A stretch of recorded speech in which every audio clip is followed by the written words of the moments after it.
Oh ouais, salut les amis. Oh, problème sur problème. Chaque jour, problème. Problème. Il n'y a pas de justice en Cameroun. Donc les Camerounais souffrent beaucoup. Donc je vous laisse regarder la vidéo pour vous-même, liker, commenter et n'oubliez pas de s'abonner. Bonsoir tout le monde. Je vois souvent des gens viennent ici et trouvent des solutions à leurs problèmes. J'ai d'abord fait une première vidéo et sur le coup de l'émotion, je l'ai balancée sans contrôler et apparemment les gens n'écoutaient pas ce que je disais. Aujourd'hui, j'ai reçu une nouvelle où on a condamné le papa de mes enfants pour complicité d'assassinat pour un crime qu'il n'a pas fait. La justice n'existe pas au Cameroun. J'ai souvent eu l'habitude d'entendre que les innocents sont en prison. Aujourd'hui, je l'ai vu. Ça fait 5 ans qu'il est en prison et chaque fois on renvoyait. J'ai fait les enfants, j'ai connu le père de mes enfants, j'avais 14 ans et lui il en avait 17. Nous étions dans un même village, on a fait l'amour de jeunesse. On s'est rencontrés, on a fait le premier garçon. Nous tous on allait à l'école. En 2016, quand on a fini l'école, on a décidé de rentrer au village parce que nous sommes dans un village touristique qui produit un peu d'argent. On a décidé de rentrer au village pour aller chercher de l'argent pour histoire de se relancer. Nous sommes rentrés au village. On a commencé à travailler, faire des champs. Et lui, il était guide touristique parce que c'est un site touristique. On a gagné l'argent. Au départ, c'était de gagner l'argent et de rentrer en ville, commencer les concours. Arrivé là-bas, l'idée a changé. Il a décidé qu'on construise une maison et qu'on s'installe. Au premier pas, je me suis opposée, mais tellement il était enthousiaste avec l'idée, je l'ai laissé. J'ai fait le deuxième garçon. On a commencé à construire la maison.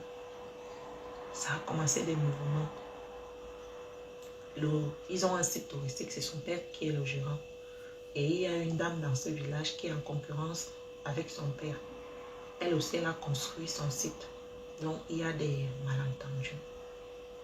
C'est comme ça que, au mois d'octobre 2018, on a retrouvé le corps d'un homme couché à l'école. Le directeur de l'école a retrouvé le corps d'un homme sur la cour de l'école. Et cet homme était le neveu de la DAG au ministère de la Justice qui a aussi construit le site qui est en concurrence avec mon beau-père. C'est comme ça que le directeur est venu appeler mon beau-père qui était le chef, parce qu'il est le chef du deuxième décret de ce village. Il a appelé le chef et le chef, comme ils étaient en train de voir le match, il a dit à son fils, accompagne-moi là où on dit qu'il y a quelqu'un couché là-bas. Ils sont arrivés là-bas, on a constaté que la personne était morte. On l'avait coupé au niveau de la nuque. Il a dit à son fils, appelle les gens. Il y avait lui, sa femme, le directeur. C'est comme ça que le père de mes enfants a commencé à sensibiliser les gens, à appeler les gens. Sous le coup de l'émotion, cette femme avait un gardien à Roussa.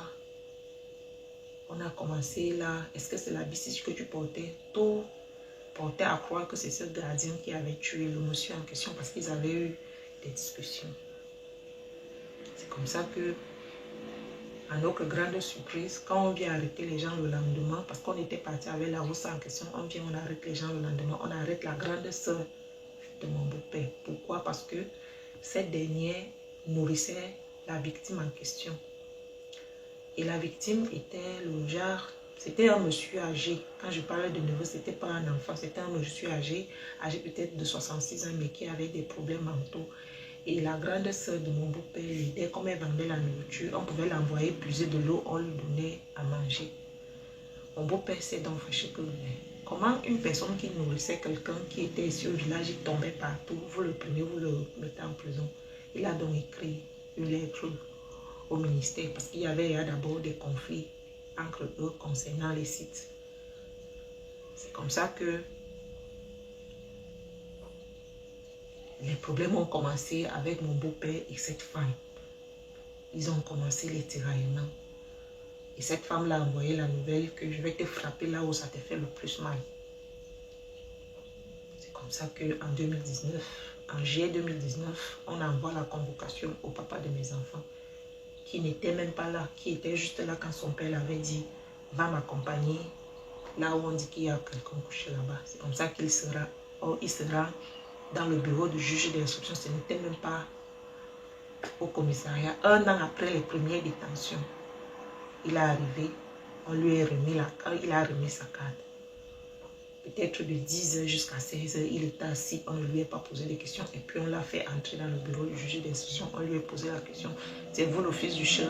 Il a dit oui. On lui a dit, on va t'arrêter pour besoin d'enquête. On l'a conduit immédiatement à la prison principale de Malmayo. J'avais 2 garçons et j'étais enceinte de mon 3e garçon.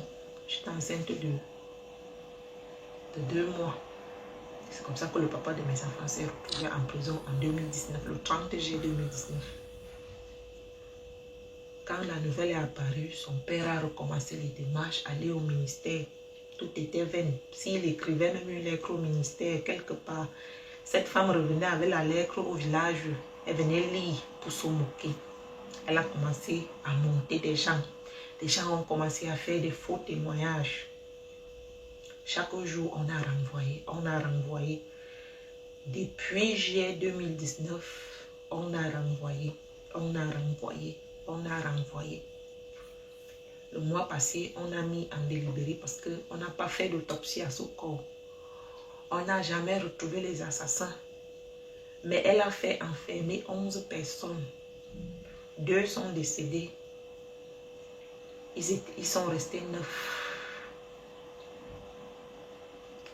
Et jusqu'à... Ils ont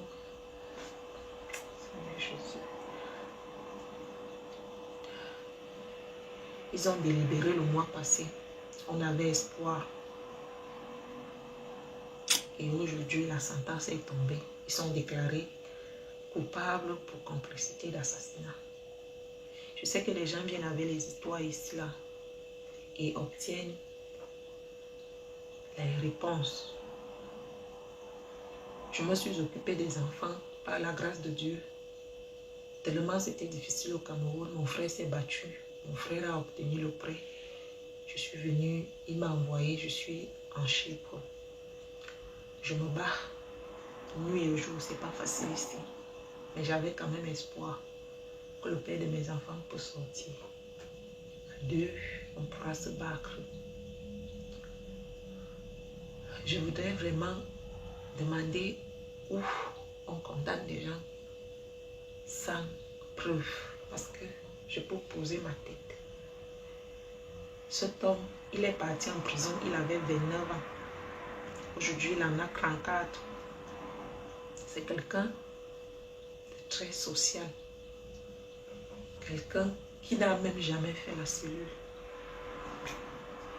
Je voudrais que vous m'aidiez pour plus d'informations parce que pour le moment, je n'ai pas vraiment la tête posée. La personne qui pourra vraiment se soucier de moi, qui pourra vraiment vouloir partager cette histoire, s'il vous plaît, partagez. Je vois souvent les gens parler de leurs histoires sur les réseaux et puis ça prend une autre ampleur. Et puis les gens écoutent et puis les gens partagent et puis ça peut donner quelque chose. La première, je l'ai fait sur le coup de l'émotion, tellement j'ai pleuré et j'ai constaté que tellement il y avait des appels, les gens ne m'ont pas écouté. Je l'ai effacé pour refaire celle-ci. Je voudrais vraiment que les gens m'aident à partager, s'il vous plaît. Chers frères et sœurs camerounais, s'il vous plaît, je vous en supplie, aidez-moi à partager ça.